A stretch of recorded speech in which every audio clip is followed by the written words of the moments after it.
Listo, bienvenidos todos a esta segunda, a la peña de la unidad número 2. Esta unidad tiene dos sublecciones, las 2A y las 2B. El énfasis en esta unidad es el reino de los cielos. En un sentido más profundo, ya estuvimos revisando en la peña anterior el enfoque del reino, del contexto, eh, la percepción de un judío en el tiempo de Cristo de un nuevo reino era una percepción de esperanza por lo que estaban pasando, ¿no? Estaban sitiados por un reino conquistador. Y en esta peña vamos a entender o a diferenciar de mejor manera de qué se trata el reino de los cielos, los símbolos que tiene y sobre todo cómo entramos en ese reino, cómo lo vivimos adecuadamente desde la lucha del yo o de Cristo en su trono. Pero vamos a empezar por las pruebas. Voy a dar las respuestas y usted, como lo hicimos en la clase anterior, se autocalifica. Al final me da una nota, una evidencia de lo que ha sido su prueba 2A y 2B. Vamos a empezar por la 2A, que tiene 8 preguntas, pero la 8 es bastante extensa. La pregunta número 8. Empecemos por la 1. ¿Cuáles son los tres nombres bíblicos para el reino de Jesús?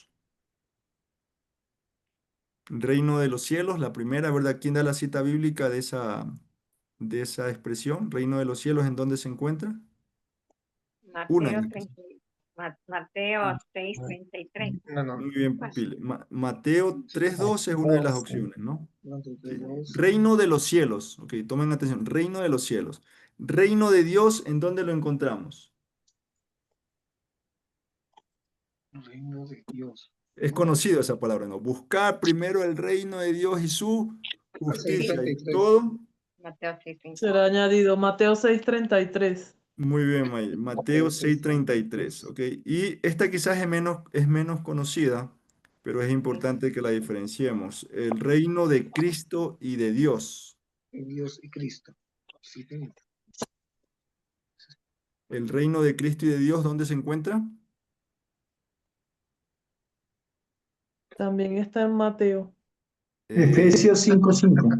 Muy bien, Víctor. Claro. Efesios 5:5. Ok, la prueba no pide que coloquen la cita bíblica, pero ustedes lo diferencian en el desarrollo de la lección. Recomendación personal y recomendación de vida.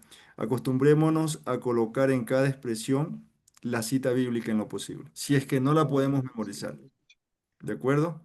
Es muy Ok. importante eso.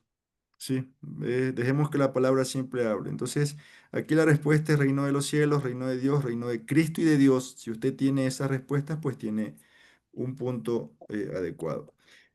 Los judíos, ¿cómo llamaban al rey por el cual esperaban en el hebreo y en el griego?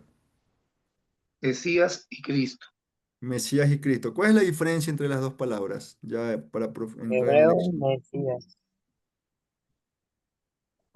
El uno es hebreo y el otro es griego, ¿verdad? ¿Y qué Sí. significan? Ungido. Ungido. Ungido. ¿Ustedes sabían Sí. eso antes de esta lección? Sí. Sí, Sí, Víctor, sí.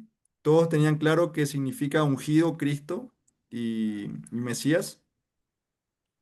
sí. Sí. Byron, Sí. bienvenido, no te saludé, buenas noches. Ok, bien, bien por eso. No es un dato muy común, por eso les pregunto. ¿Dónde está Mesías? ¿En qué cita bíblica? Si alguien lo notó. No, es que no, yo no tengo ninguna cita bíblica. Eh, No nos no, pidieron. no es obligación, ¿no? Pero ténganlo presente. En la conversación, sobre todo de Natanael con Cristo, Juan 1:41, y bueno, y Cristo en Mateo 2:4 también lo encuentra. Bien, vamos con la pregunta 3. ¿Cuáles son los tres símbolos de autoridad de un rey?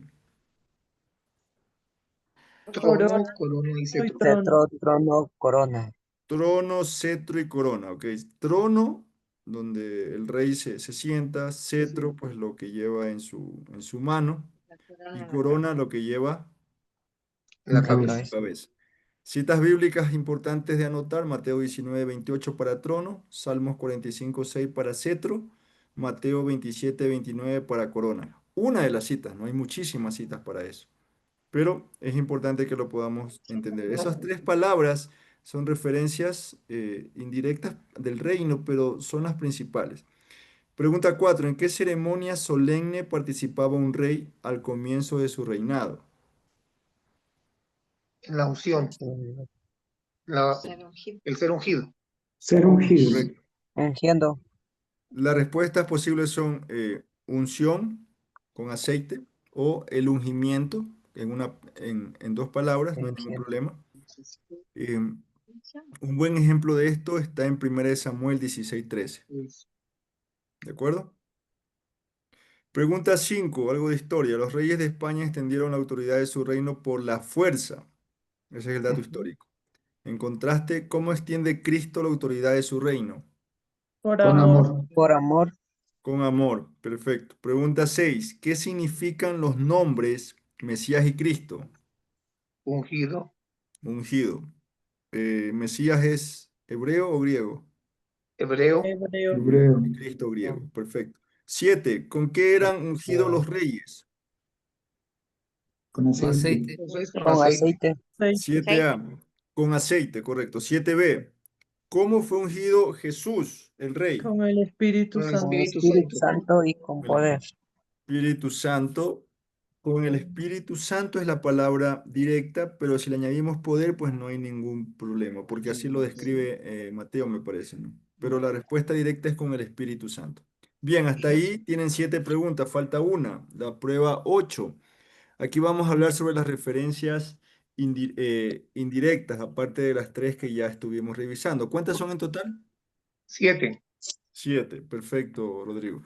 Bien, voy a preguntarles solo por ejercicio didáctico a cada uno los nombres y ustedes me dicen la respuesta correcta y el resto confirma o niega si la respuesta es correcta. Byron, la número A, no será quitado el cetro de Judá hasta que llegue Silob y a él se congregarán los pueblos. ¿Cuál es la referencia indirecta al reino de los cielos ahí? O el reino de... Génesis 49:10. Esa es la No, cita bíblica, pero en lo que describe la cita bíblica, ¿cuál de las palabras es la referencia indirecta? cetro. Cetro. ¿Están de acuerdo todos? Sí, Sí.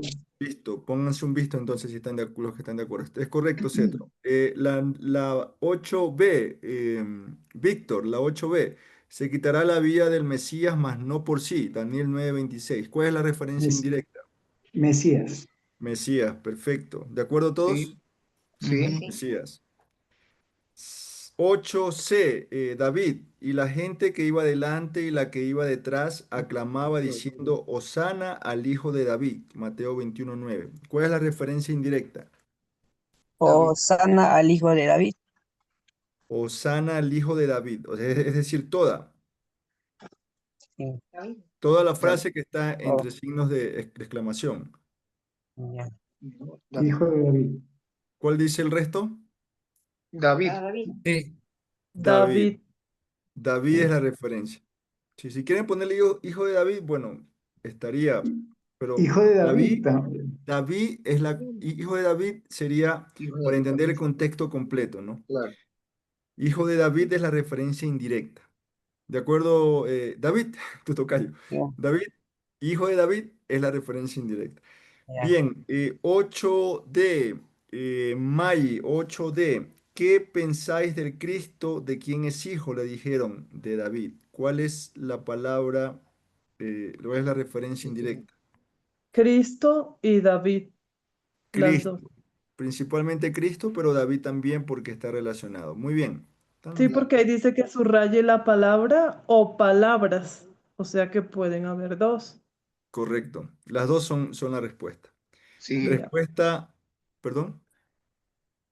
no, Respuesta 8, pregunta 8E.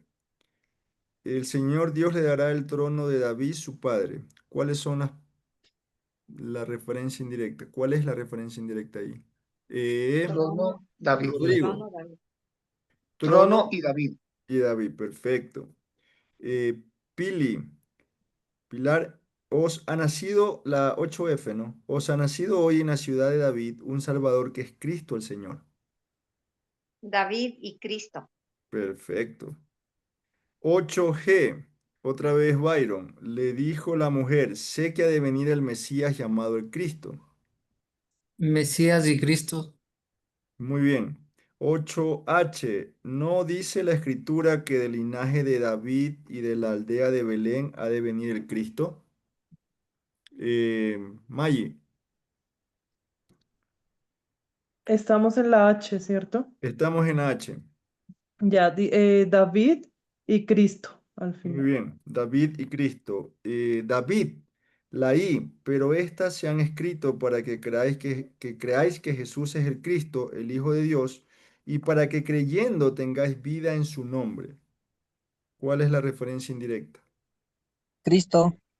Cristo. Cristo. Muy bien. J, Víctor, Dios ungió con el Espíritu Santo y con poder a Jesús de Nazaret. Dios ungió con el Espíritu Santo y con poder. Tengo ungió, ¿Ungió? ¿Están de acuerdo? Sí, Sí. ungió. Sí, Ungió, ¿sí? Ungió es la referencia indirecta. La penúltima, Rodrigo, miré y aquí una nube blanca y sobre la nube uno sentado semejante al Hijo del Hombre que tenía en la cabeza una corona de oro. Corona. Corona, perfecto. La última, por favor, Pili. Y no habrá más maldición y el trono de Dios y del Cordero estará en ella y sus siervos le servirán. Trono. Trono, muy bien. Generalmente esto suele dar complicaciones, pero todos están correctamente respondidas. Qué bueno por una eso. pregunta, Arturo. Si Sí, rayó trono de Dios, ¿está bien? ¿en cuál? En la última. Sí, En la última. sí, trono de Dios, no Trono hay de Dios. problema. Está ¿Está bien? correcto. Pero Ya. siempre recordemos que son palabras puntuales, ¿no? Trono, cetro, Ok. David. Trono. Si hay hijo de David, no hay problema. Puedes ponerla como correcta. Son 7 en total. La idea de esta pregunta es memorizarlas o diferenciarlas al menos. ¿De acuerdo? Prueba 2B. La prueba 2B tiene 7 preguntas y voy a responderla rápidamente. La prueba uno, la respuesta es amor. La prueba 2, pidiendo hacer su voluntad. La pregunta 3, el reino de Satanás.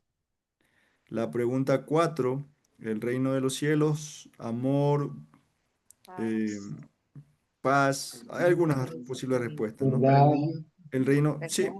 el reino de Satanás, odio, desorden, mentira, Mentiras. violencia, Por muerte, Mejor. Mentira. rencor. Pregunta 5, que Jesucristo es el Señor. 5A. 5B, arrodillarse ante Dios y adorarlo. Pregunta 6, 6A, reino futuro. Puedo 6B, preguntar, perdón, A ver, Arturo. siga. En la 5B, ¿qué harán todos en aquel día? ¿Confesarán que Jesús es el Señor? ¿No es lo que sí, harán? Se eh, arrodillarán, sí, pero ¿confesarán que Jesús es el Señor sí, o no? pues pueden poner todo lo que está en Filipenses 2:10 de hecho, pero la idea es, dicen qué harán es la pregunta, ¿no? ¿Qué harán? Puede ser lo que dirán, pero también lo que harán es arrodillarse ante Dios y la respuesta sucinta es adorarlo. Y en adorarlo está lo que tú estás diciendo, Víctor, confesar que Él es el Señor. Así y que puedes doblar ponerle rodillas también. correcta también. Las rodillas. Ya, ¿De acuerdo? Ok. De Ujú. acuerdo. Ya. de acuerdo. Sella, sella, Futuro. reino futuro. 6B, reino presente. Presente. 6C, reino presente. 6D, reino presente. 6E, reino futuro. Y Futuro. 6F, reino futuro. Futuro. La pregunta 7, Mateo 6:33. ¿Ok? Ahora sí, ¿cómo les fue? Creo que por lo que escuché, todos tienen 10 esta peña. Veamos, voy a Yo colocar. tengo dos malas. ¿Quién tiene dos malas? Yo, Byron. Byron, ¿cuál fue en la que te equivocaste? Sí, en la última, en el versículo. ¿Cuál pusiste? En el versículo puse otra cita. 6:12, Mateo 6:12 en vez de 6:33. Ya, muy bien. Lo bueno es que no se te va a olvidar de aquí en adelante, Byron. Es un Sí, aprendizaje por error. Bien, ok. voy a nombrarlos por favor y me dicen para colocar la asistencia de una vez. Mi paginés no está presente, ¿de acuerdo? ¿Verdad? No está mi No, paginés. Byron, tienes la asistencia. Parece que Byron dijo la clase pasada que iba a estar con feriado, pero qué bueno Sí, tenerte aquí. estoy en Miami, pero ya pues, Así estás. Ay, estás en Miami, claro. Miami Esmeraldas. en Esmeraldas, pero aquí estamos. Ya, gracias, Byron, por. Bien, tarea, no, perdón, examen semanal, Byron, ¿cuál es la respuesta? ¿Cuál es tu nota? 2 balas, no sé cuánto sale. Ah, Dos dividido pues, ocho. Divido a para ver, en la 2A, ¿cuántas equivocaciones tienes? una. Ya ahí tendrías 9 Nueve. o 9.5 porque Y en la en dos la b 2 una. tienes Son 9, los mismos. 9 y en la 2B Son- tiene una, ya. 9 Ujú, está bien, no hay ya. problema. Si tienen 2, 9.5 cada equivocación. Joana Ceballos Nieto no está tampoco, ¿correcto? Margelis Zulay, ¿tienes Presente. asistencia? ¿Y tu nota cuál sería? 10. Muy bien. Uy, Víctor, ¿tienes la asistencia? ¿Tu nota? 10. 10 también. Qué inteligente. Eh, Aristizábal Vélez Rodrigo, Presente, 10. Celebra. ¿tu nota cuál sería? 10. 10 también. Celebra, Rodri. Janet Velázquez no está, ¿verdad? No. Franco Bernardita del Pilar, 10. Ahora 10 sí, en, 10. 10 en asistencia y Ah, 10 en la nota. David, asistencia 10, en la prueba 2A, una mala. ya, y en la 2B, En la B, todas bien. ok, 9.5. Tengo pendiente tu nota de la unidad 1, me la pasas por interno para colocarla, ¿verdad? Recuerdo Ya, a la respuesta que revisaste en la grabación. Bien, hemos cumplido con ya. la parte primaria de reorden. Cuénteme, empecemos con las expectativas, comentarios, dudas, inquietudes sobre la lección, antes de enfatizar la parte práctica. ¿Qué les pareció? ¿Qué fue nuevo para ustedes? ¿Qué fue difícil? Quiero Una escucharlo. pregunta acá, Antonio. Una pregunta. Rodrigo, te escucho. ¿Se escucha? Gracias. Verá, según el libro, dice en la parte 34, dice, el yo de cada persona será totalmente derrotado y nunca va a dominar a los miembros del reino de Cristo. Sin embargo, en una pregunta que más adelante está en la 36, manifiesta que teniendo una gran esperanza en que en que un día el yo y Satanás van a ser finalmente destruidos y todo sufrimiento y muerte quedará atrás. Entonces, si yo veo esto no es correcto, porque Dios nunca va a destruir del todo a Satanás y no va a destruirnos a nosotros en el yo. Eso es lo que, o sea, lo que supuestamente el libro dice es que a ver, Satanás va a ser finalmente atado y expulsado, pero no habla de destruido. Y el yo de cada persona será totalmente derrotado y nunca más va a dominar. Entonces no es porque de destrucción a de pronto a derrota o a que no va a ser, que no va a volver como molestarnos, ni Satanás ni nosotros mismos, pues la pregunta no está correcta, pero en la respuesta también nos da esa de como una respuesta, eh, una respuesta correcta. Entonces, era mi pregunta, o sea, ¿por qué si el yo y Satanás pues no van a ser destruidos? O sea, no se habla de la destrucción total de ellos, se habla es de que ellos ya no van a tener ese poder para separarnos de Dios, para apartarnos del Señor. Quería saber esa pregunta, qué pasó con ella o si finalmente sí es correcta y de pronto tengo un concepto diferente. La percepción en este enfoque, Rodrigo, y para todos, cuando hablamos del yo, nos referimos a ese proceder de no querer subordinarse a la voluntad de Dios, ¿ok? Ese proceder de colocarnos en la silla, como está ahí en el gráfico de la página 34, colocarnos arriba del trono de las decisiones de nuestra vida, ¿Ok? Eso es una lucha que la propia palabra, Primera de Juan, habla mucho sobre eso, ¿no? Si alguno dice que no tiene pecado, es mentiroso y la verdad no está en él, dice. O sea, si decimos que todavía el pecado no está operando en nosotros, aunque ya hayamos sido salvos, es algo que debemos reconocer. El propio Pablo hablaba de esta lucha entre la carne y el espíritu, ¿no? Ustedes leen Romanos y dice ahí lo que no quiero hacer, eso hago. Sí, miserable de mí, dice Pablo, ¿quién me librará de este cuerpo pecador?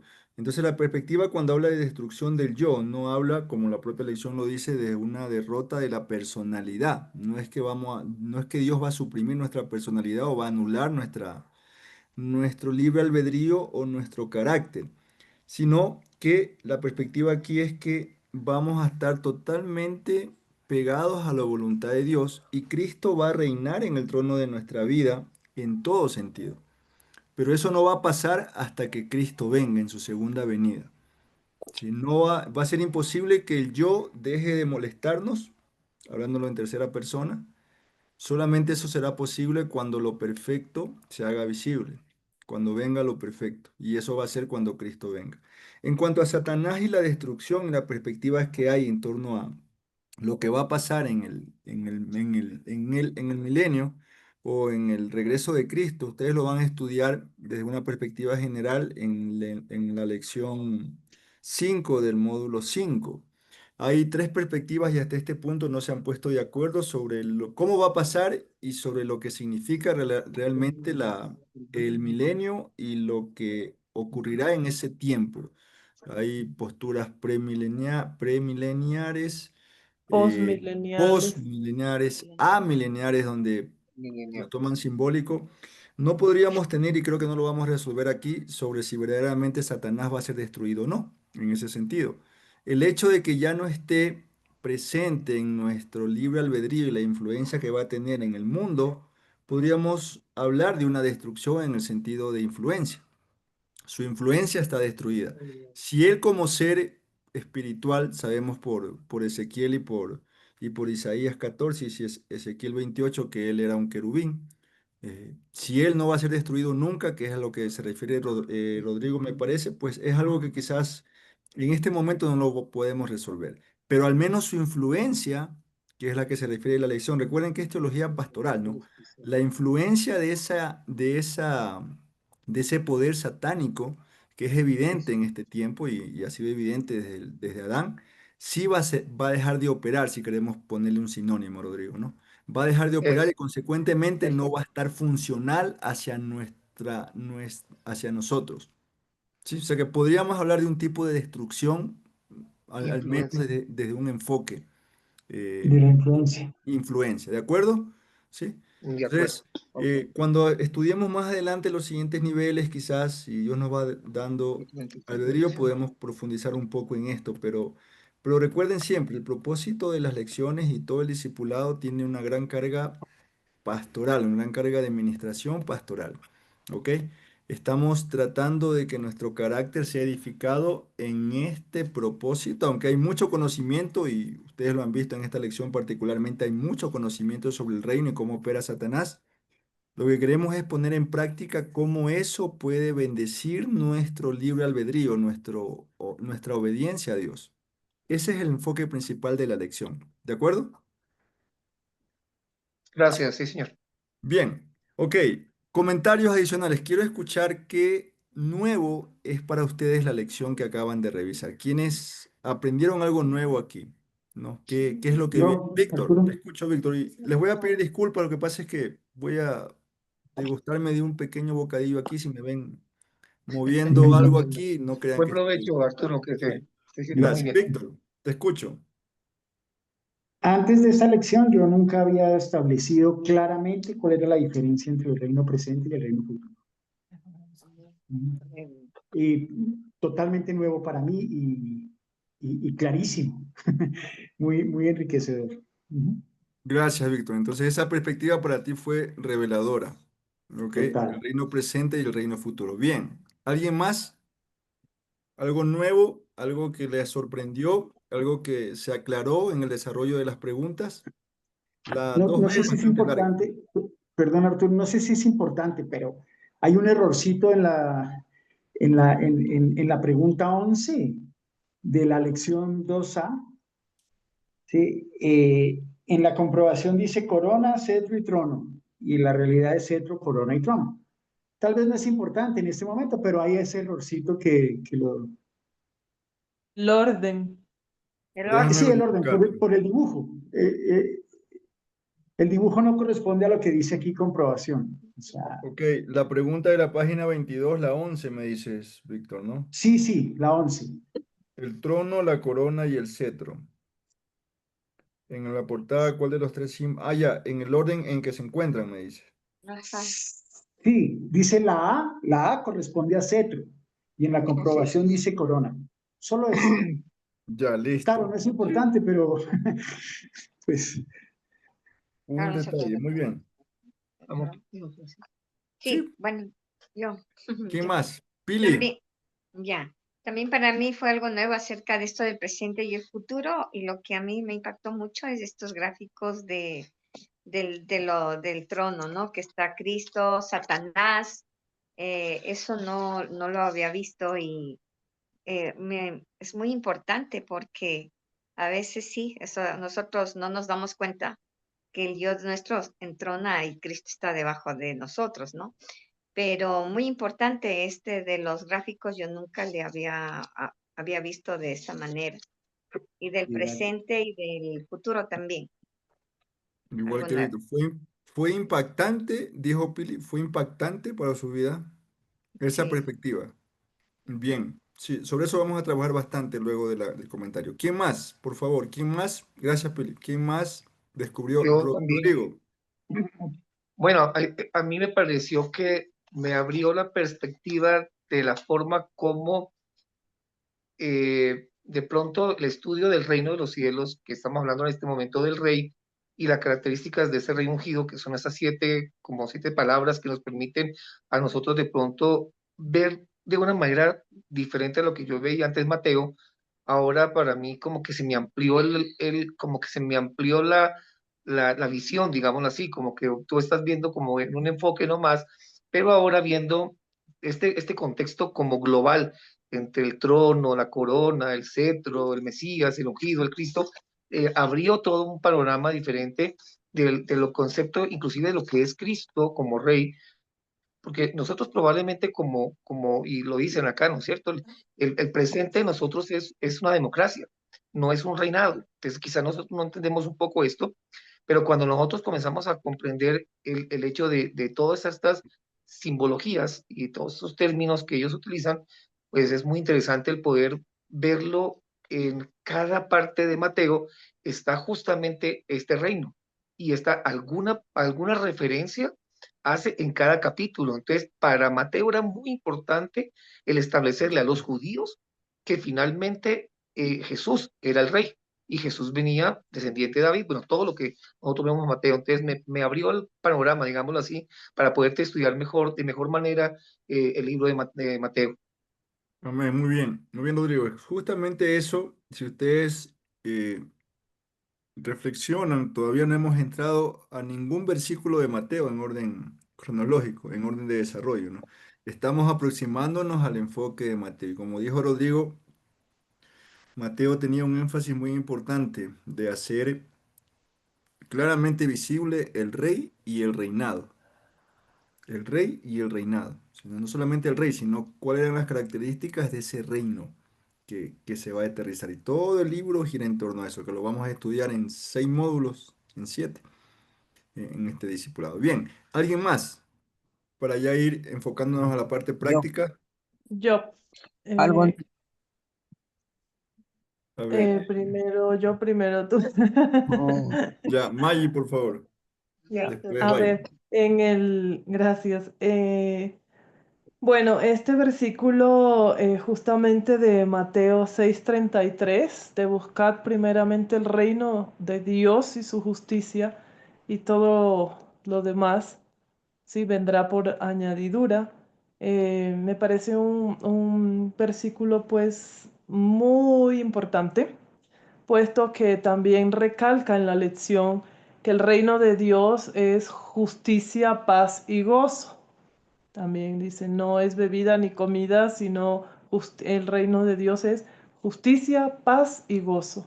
Y bueno, estas son características justamente importantes del reino de Dios, ¿no? Que nosotros debemos tener buscar la justicia de Dios, el gozo y la paz que solo prevalecen en su reino. Y me parece pues súper importante estas características que resalta esta lección en la diferencia del reino de los cielos y del reino de Satanás, ¿no? Porque el uno es establecido en amor, el otro es violencia, el otro es mentiras, el reino de Dios es verdad, justamente entonces como esas características principales entre esos reinos, pues obviamente el reino en el que nosotros buscamos y queremos vivir, pues es obviamente el reino de los cielos, ¿no? El reino de Dios. Entonces es muy importante tener esas características súper claras y definitivamente que buscándole a Él, todas las demás cosas pues van a llegar a nosotros por añadidura, por estar en el centro de la voluntad del reino de Dios. Muy bien, Eso. características que a veces no se identifican o no se entienden, ¿no? A veces pasamos por alto que el reino de Dios es espiritual, principalmente. Muy bien, May. Ya vamos a conversar sobre ese tema también. ¿Alguien más ya para ir enfocándonos? Yo, algo nuevo que he aprendido es Mesías y Cristo, que significa ungido. Yo, eso es algo nuevo que he aprendido. Muy bien, David. Gracias, David. Justo eso es importante reconocer. A veces usamos Cristo, ¿no? De muchas maneras, pero no tenemos claro el significado. Por eso les preguntaba Sí. yo, Cristo y Mesías ungido, ¿sí? Ungido. Ah, Bien, de pronto, Byron, ¿quieres comentar algo también? Sí, bueno, la parte que habla de que Andrés, al escuchar a Jesús, fue directo donde dijo que había encontrado al Mesías. O sea, cómo es que él estaba esperando, ¿no? O sea, él estaba esperando y conocía de Dios. Por eso es lo que acepta de una forma tan rápida al llamamiento para ser discípulo. Entonces eso Sí, nos deja Andrés. Andrés. Entonces justo va Ya, donde Pedro, su hermano, y le dice, bueno, y hemos encontrado al Mesías. Entonces, porque yo sí me preguntaba por qué ellos tan rápido van al llamado de Jesús, ¿no? O sea, cuando les dije, dejen todo y síganme para hacerles discípulos. Entonces, claro. Sí, eso, es sorprendente. Y ahora ajá. con lo que significa Mesías y Cristo entendemos lo que ellos quisieron decir, ¿no? De pronto Ujú. alguien leía solamente, Pedro, Andrés dijo eso, pero ¿por qué? Ahora van ustedes a aprender más adelante que en realidad los discípulos de Cristo, los primeros discípulos de Cristo, fueron discípulos de Juan el Bautista. Y fue él quien les presentó y los direccionó. No fueron personas neófitas que en ese momento comenzaron a discipularse con Cristo. Tenían ya una data de preparación bastante larga, bastante fuerte. Pero Juan lo redacta así, ¿no? De manera eh, inmediata esa respuesta. Bien, dudas, situaciones difíciles, creo que no, ¿no? Todo está claro. Quiero enfocarme en tres puntos principalmente. El número uno está en la página 28. Vámonos al gráfico de la página 28 y quiero ir escalando. Vamos a enfocarnos de una manera, desde un enfoque deductivo, si queremos ponerle un nombre. De lo general a lo particular, vamos haciéndonos la idea de que vamos a entrar al reino de los cielos o queremos enseñarle a alguien cómo entrar en el reino de los cielos, porque al final eso es lo más importante. Y se presentan estos gráficos, el gráfico A y el gráfico B. El gráfico A y el gráfico B. ¿Cómo le explicaríamos a alguien la forma de pasar del B al A? ¿Cuál sería la clave que en la lección no lo topa de forma tan precisa, pero estoy seguro que ustedes sí lo tienen claro o lo deben haber identificado? ¿Cómo una persona pasa del B al A? Bajo la hipótesis de que debemos pasar para el B, de que estamos en el B y que debemos pasar al A, ¿no? ¿Están de acuerdo conmigo? De que todos claro. nacemos en el B. Todos nacemos separados de Dios, como dice Romanos 3:23. ¿Ok? ¿Cómo pasa una persona del B al A? ¿Es posible eso? ¿De qué forma? Sí. ¿Cuándo y cómo? Aceptando, Pili tiene la sería respuesta. aceptando, cuando nosotros aceptamos a Cristo en nuestro corazón, cuando hacemos la oración de fe, Ok, ahí y ahí vamos estamos, hilando en ese punto, ¿no? Es muy sí, importante que nosotros tengamos claro este principio. Como decía Maggie, el reino de Dios tiene que ver con justicia, tiene que ver con, eh, se me fueron las otras dos palabras, con Paz y fe, gozo. paz y paz, gozo. Justicia, paz y gozo. ¿Ok? Justicia en el sentido de que es necesario hacer justicia. ¿Por qué? Porque todo ser humano nace pecador y dice la palabra que el alma que pecare, esa morirá. Dios no va a redactar y no va a cambiar su justicia. Pero como todo ser humano nace pecador, eh, tuvo que crear una forma de justicia que lo glorificara a él mismo y a la vez le permitiera al pecador pasar de ser una persona separada del reino a una persona que es parte del reino. Y ahí viene lo que dice Pili. La oración de fe es una frase que se usa mucho. Yo quisiera que tratemos de mantener como pensamiento principal en este enfoque el aceptar el sacrificio de Cristo como Señor y Salvador. A veces lo van a hacer audiblemente, a veces no, a veces lo van a hacer audiblemente y quizás no lo aceptaron, o a veces una persona no lo va a hacer audiblemente y fue salvo. ¿Qué evidencia bíblica tenemos de esto? El ladrón de la cruz en el libro de Lucas no hizo la oración de fe, o me equivoco. Estaba a un lado de Cristo y recuerden, los dos estaban, había dos ladrones y uno le estaba injuriando y el otro le dice, oye, parafraseando, no hagas eso, él está aquí como inocente. Y el uno le dice, acuérdate de mí cuando vengas en tu reino. Eso fue lo que le dijo. ¿Qué respuesta le dio Cristo? hoy Pues, día mismo estás conmigo. en el Ya. paraíso. Y ahí podíamos preguntarnos, ¿y dónde está la oración de fe allí? Él pasó del gráfico B al gráfico A. Ah, ¿Y la oración de fe? No se identifica, ¿no? Pero la palabra de Cristo confirmó que que él era salvo, se salvó. Gloria a Dios en los últimos instantes de su vida. ¿Cuál es el principio entonces? ¿Tiene que ver con una oración de Completamente. fe? Necesariamente no. No, con No, reconocer a Es Cristo reconocerlo. Reconocer a Cristo como la salvación para su vida. Eso es importantísimo, mis hermanos. Este es el ADN de un cristiano y de un discipulado.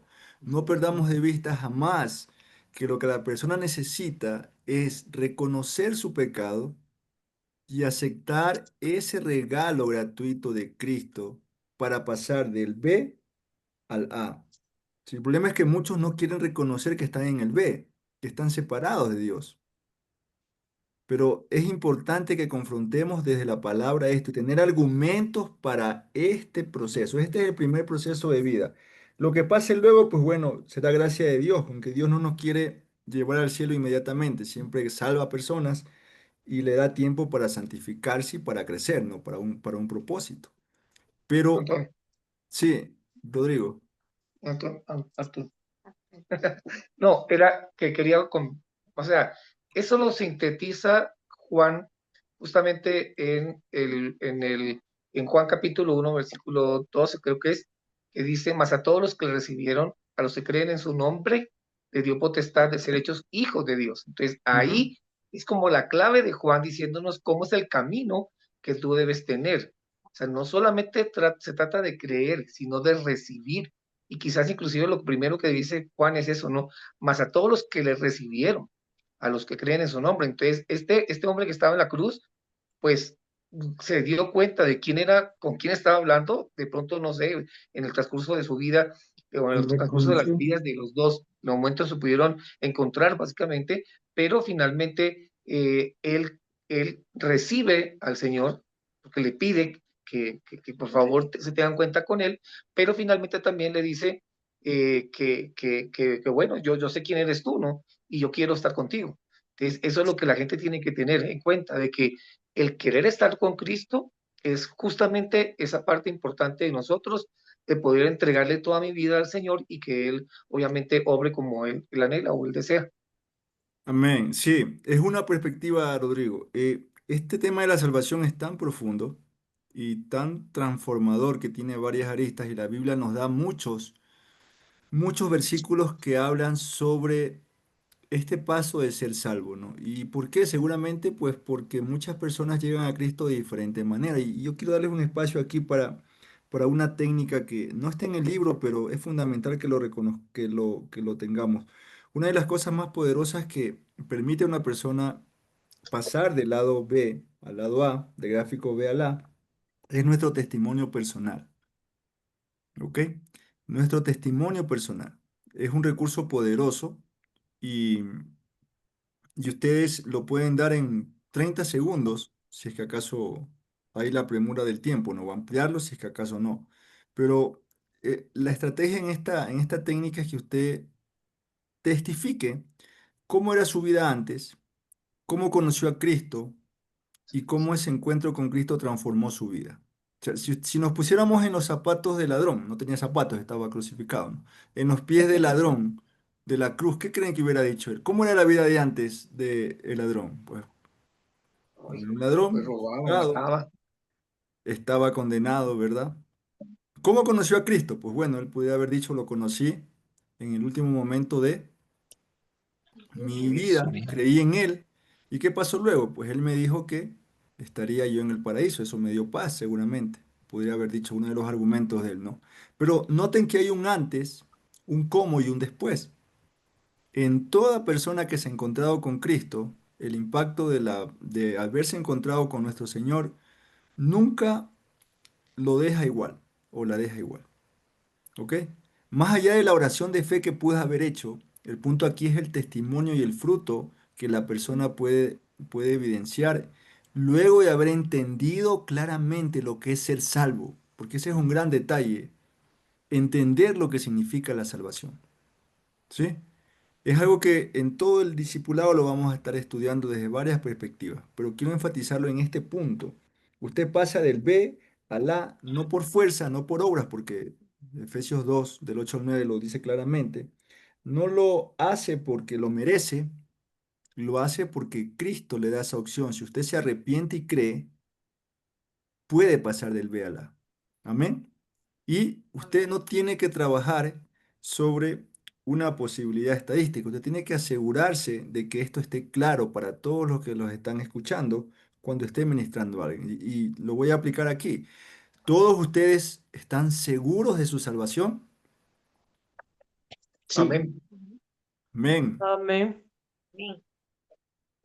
Amén. Totalmente. Amén. totalmente seguros. Totalmente seguros. Han aceptado a Cristo en un momento de su vida y su Amén. gracia gratuita, su regalo en la cruz, lo recibieron, entendieron que Él pagó por nuestros pecados y que a través de Él somos hijos de Dios o tenemos vida eterna, como dice Juan 3:16, ¿ok? Entonces, este es el énfasis, mis hermanos, que por favor quisiera que lo recuerden. Ustedes van a ir devorando libro tras libro, módulo tras módulo. Muchos se graduarán de bachiller, seguirán la licenciatura, llegarán a una maestría, un PhD. Gloria a Dios por ustedes. Pero jamás va a ser reemplazado este principio. Usted, sea lo que sea que Dios le permita hacer, usted está delante de una persona para llevarlo a la vida eterna. Punto. ¿Sí? Amén. Amén. Luego de eso, entrenarlo por un carácter santo y llevarlo a servir. ¿Para qué? Para que salve a más personas. Esa es la vida cristiana. ¿Ok? ¿Sí? ¿Preguntas hasta Sí. este primer punto? ¿Está claro? Vamos al segundo nivel. Ya pasamos del más general, del reino de Satanás al reino de Cristo, de Dios o de Cristo, como dice Efesios 5:5. Vamos aquí. Ahora, hay otro nivel, el gráfico de la página 32. Satanás está claramente afuera, ya la persona ha aceptado a Cristo, le llegó por el enfoque que Dios trabaja, ¿no? No lo sabemos, pero ya está dentro del reino de Dios. Ahora hay una lucha interna y en el contexto de la lección es el yo versus Cristo, o sea, ¿quién se siente en el trono de la vida de esa persona? ¿Ok? ¿Cuál es el gráfico correcto o santo? ¿El A o el B? El A. Ah, ¿verdad? Ah, ¿Por qué? Porque Cristo está sentado en el trono de la vida, es decir, la voluntad de Cristo manifestado en su palabra direcciona toda decisión de esa persona. ¿De acuerdo? Sí. Ahora, no suele ser así. No suele ser así, al menos no tan lineal. Es un proceso donde nos caemos, nos levantamos, ganamos una victoria en un ámbito de nuestro carácter, pero luego Dios nos revela que nos faltan mil más todavía por ganar. Y vamos con el 99, con el 998 y hasta que Cristo nos alcance, pues llegamos quizás a un buen porcentaje. Así que no hay discusión en este punto de que nosotros vamos a estar luchando siempre con esta dinámica. ¿Quién está en el trono? ¿Cristo o yo? Pero la pregunta que quiero hacerles es, ¿cuál es la clave para que las victorias sean mayoritariamente de Cristo y no del yo? Según lo que hemos visto en la lección. este, esto está muy claro, bueno, para mí en Gálatas 2:20, ¿no? Que dice, con Cristo ya estoy crucificado y ya no vivo yo, mas Cristo vive en mí. Esto, ¿qué nos quiere decir este versículo? Que si yo ya tengo a Cristo como mi Señor y mi Salvador, y bueno, ya he hecho todo un proceso de crecimiento, pues obviamente el yo, que es la carne, ¿sí? Va disminuyendo.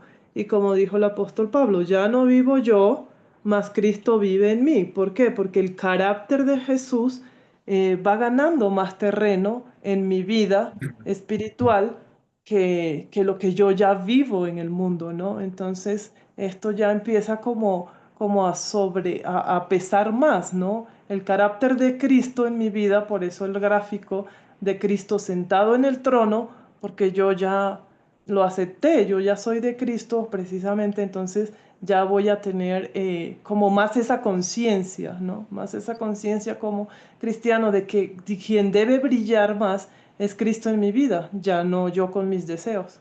Eso es lo que Ok, puedo May, decir. esa es la realidad teológica, es lo que la Biblia describe como ideal, ¿no? Pero yo quisiera que seamos más puntuales y personales en lo posible. Lo que trato de decir es cómo ganar esta lucha, porque están de acuerdo conmigo que es una lucha. O sea, no lo Claro. nacemos hoy como cristianos y no vamos a lograr que Cristo esté sentado en nuestro trono todos los días. Va a haber batallas, ¿ok? Arturo, Pablo lo decía así. Víctor. una pequeña aclaración. Dice aquí clarito en el punto 18, debajo de los gráficos, dice, estos corazones representan las vidas de dos personas que pertenecen al reino de los cielos. De todas maneras, pertenecemos al reino de los cielos, aunque esto fluctúe, Ujú. aunque esto vaya cambiando de posición en el transcurso de nuestro proceso. Entonces, ¿por qué Satanás no está en nuestra vida? Entonces, lo primero que hay que aclarar es que no es que no importe, sino sin necesidad de tener completamente claro en el momento en el que estás si eres tú quien prima o es Cristo, ya estás perteneciente al reino de los cielos porque Satanás no está en tu vida. ¿Sí? Digamos que esa es la aclaración, eso es lo más importante. Y ya la fluctuación y todo este tema es nuestra lucha, es nuestro proceso, nuestro trabajo. Amén. Sí, justamente ese es el énfasis que quisiera tener, ¿no? Ese es, como dice Víctor, esos dos gráficos representan a dos cristianos. Yo me atrevería a decir, representan dos momentos particulares de la vida de dos cristianos. El Dos gráfico A, momentos. el momento en que se dio la voluntad a Cristo, y el gráfico B, en el momento en que cayó. ¿Ok? Pero quiero que diferencien esto como un proceso. O sea, la salvación bíblicamente se identifica como un acto instantáneo. Usted recibe a Cristo una vez, ¿verdad? Lo recibe, entiende el arrepentimiento, entiende lo que es recibir a Cristo y usted llega inmediatamente al reino de los cielos, está allí. Aunque no lo vea con sus ojos, espiritualmente es parte y es ciudadano del reino de los cielos. ¿Ok? Pero la santidad que representa este gráfico de la página 32, la santidad es un proceso donde usted va a tener luchas y a veces va a ganar el gráfico A veces va a estar el gráfico B. Y lo que quiero que quede claro en esta parte es justamente la estrategia de lucha práctica para que tratemos de que siempre el gráfico A prevalezca.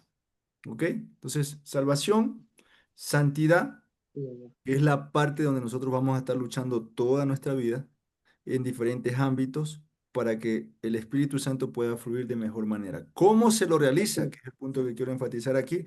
Y la lección lo topa, ¿no? Había una parte práctica tomado del Padre Nuestro, Mateo 6:9 en adelante, que lo vimos en la lección, que no sé quiénes de ustedes sabían el Padre Nuestro o son como yo que vienen de contextos católicos antes de conocer a Cristo y de memoria no sabíamos, pero nunca lo entendíamos. Bueno, aquí aprendimos una pequeña perspectiva de lo que significa el Padre Nuestro, ¿no? ¿Quién lo recuerda? ¿Qué es lo que la lección nos decía? Hágase Es lo tu que voluntad. Es lo más importante que aprendí yo en esta lección.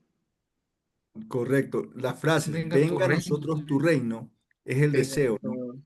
¿Cómo hágase su logramos voluntad. que venga a nosotros el reino? Lo que decía May en Haciendo su palabras de voluntad. Pablo, que la voluntad de Dios se haga. Esa es la clave. Esa es la clave, mis hermanos. ¿Sí?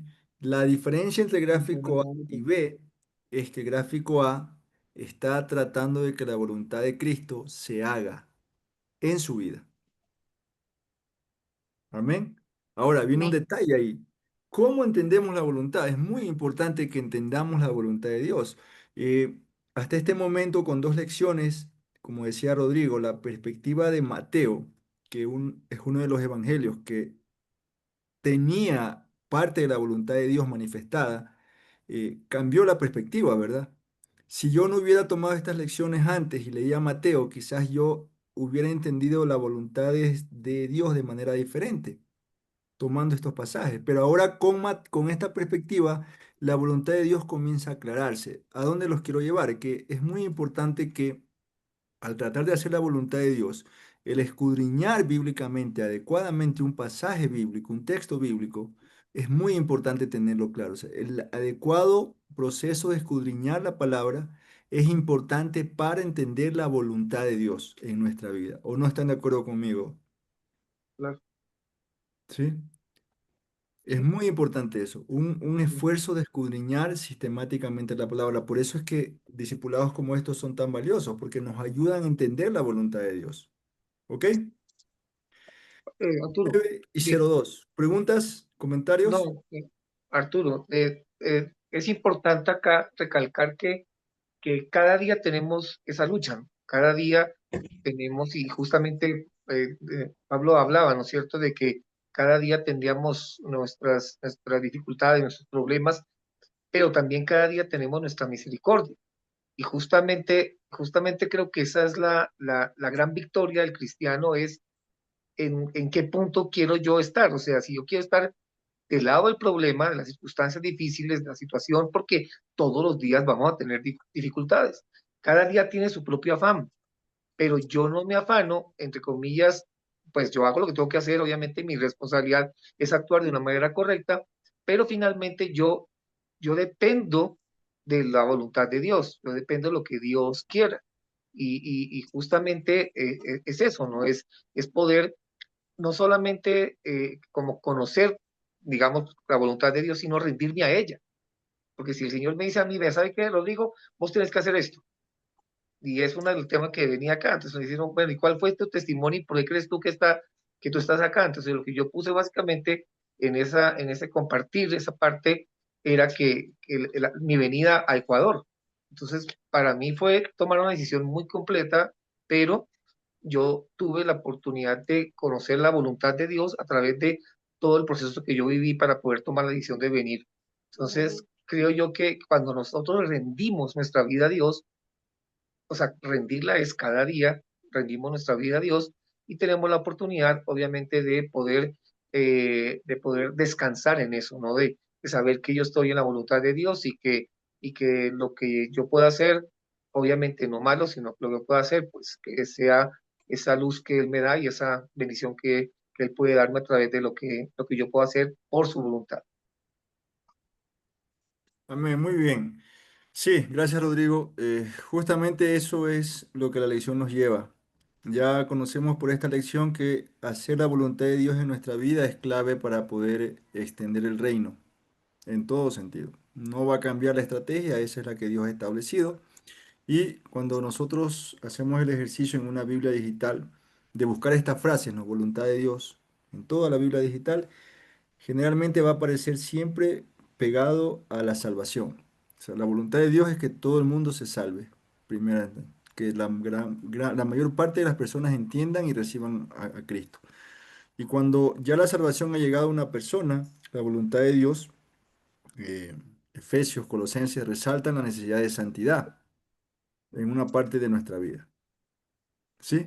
Salvación, santidad y luego servicio para llevar a más personas a la salvación y a la santidad, para que éstas lleven a más personas a la salvación y santidad. Un ciclo interminable de salvar personas, santificar personas y llevarlos a que sirvan a otras personas. ¿Ok?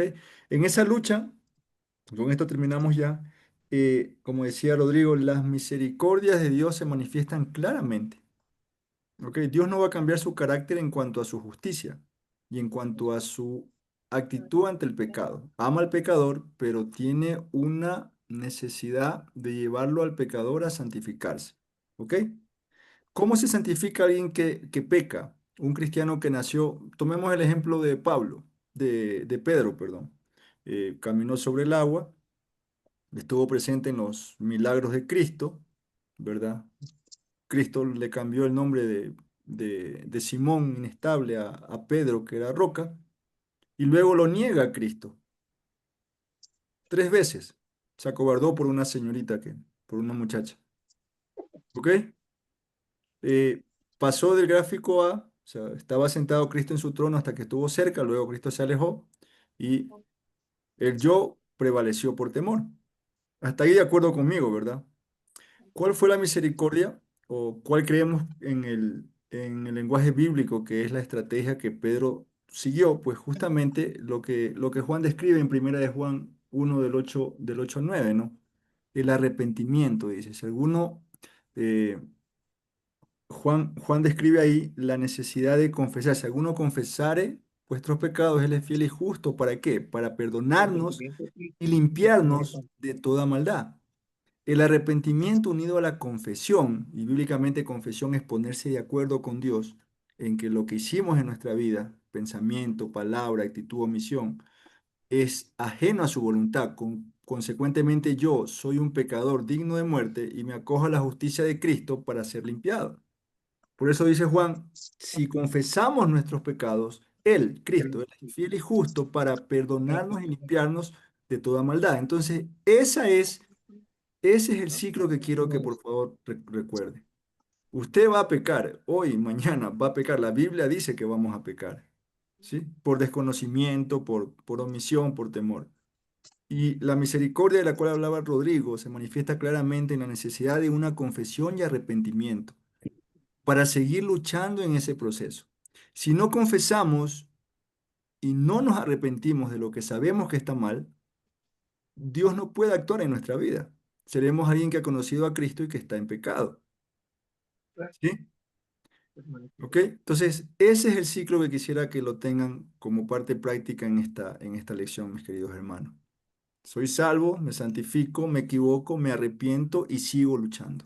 Y sigo este proceso. Si no me arrepiento, Judas es el mejor ejemplo de remordimiento, que es contrario que es muy diferente al arrepentimiento. Entonces, Judas terminó suicidándose y de alguna manera el arrepentimiento se basa en la fe de que hay un Dios, de que es capaz de perdonar todo pecado. ¿Ok? Entonces, como se dan cuenta, es una lección muy práctica, muy confrontativa y muy necesaria de tenerla siempre presente. En cualquier decisión que tomen, por favor, pregúntense, ¿quién está gobernando en este momento en el trono de mi vida? ¿El yo o Cristo? Porque lo que decida va a reflejar ese gobierno. ¿Ok? Preguntas finales, comentarios finales, dudas finales. Yo quiero comentar algo de Judas justamente porque en él pensaba básicamente con respecto a eso, ¿no?